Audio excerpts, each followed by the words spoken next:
Hey suffice fans!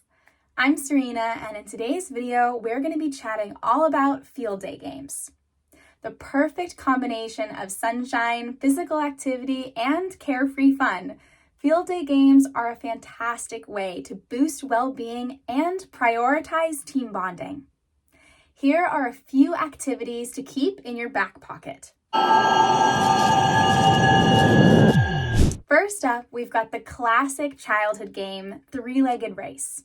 As you probably remember, you don't need much for this game. Some simple strips of fabric or a few lengths of rope will suffice. From there, divide your group into pairs, stand each team side by side, and use your ties to secure person A's right leg to person B's left. Mark your start and finish lines, have everyone stand at the start, and let the race commence. The first team to cross the finish line is the winner. Our next game is one no list of field day games would be complete without: Tug of War. Suitable for small and large groups alike, this game is best with an even number of players. To play, you'll need a long, thick rope with a piece of fabric tied around the center. Mark a center line on the ground and lay the rope across it with an even amount on either side.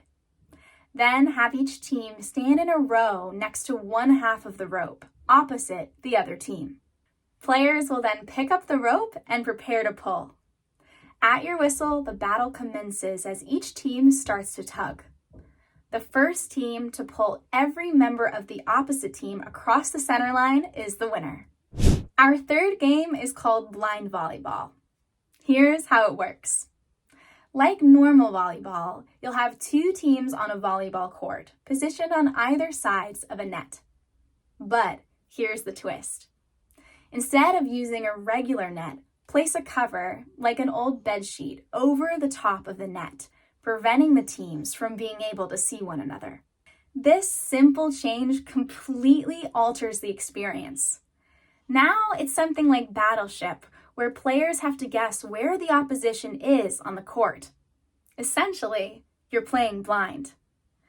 The rules are exactly the same as normal volleyball. Just make sure not to hit the ball too hard so as to avoid injury. Next up, we've got another classic, an egg and spoon race. As the name suggests, all you need is an egg and a spoon for each player. From there, establish a start and finish line, line up everyone at the start with an egg balanced on their spoon, and blow a whistle for the race to begin. The first person to cross the finish line with their egg still intact is the winner. If someone drops their egg on the way, they must stop and pick it up using only their spoon before continuing. Want to make it less messy? Consider boiling the eggs beforehand. Or make it more challenging by combining it with the three-legged race that we mentioned earlier. And finally, we have DIY disc golf. Now, disc golf is a game where you throw frisbees at special targets made of metal chains and buckets. Just like regular golf, your goal is to get your disc to the target in as few throws as possible. It's an awesome field day game. But unless you have access to an actual disc golf course, you'll probably have to do things the DIY way. To do so, use buckets or washing baskets filled with water and place them at different points around your playing field. Players will then take turns throwing their frisbees at each target. Keep track of how many throws it takes for a player to reach each target and tally them up at the end. The player with the lowest score is the winner. And that's that. I hope this has inspired you to go out and try some of these field day games. Let me know in the comments below which one was your favorite.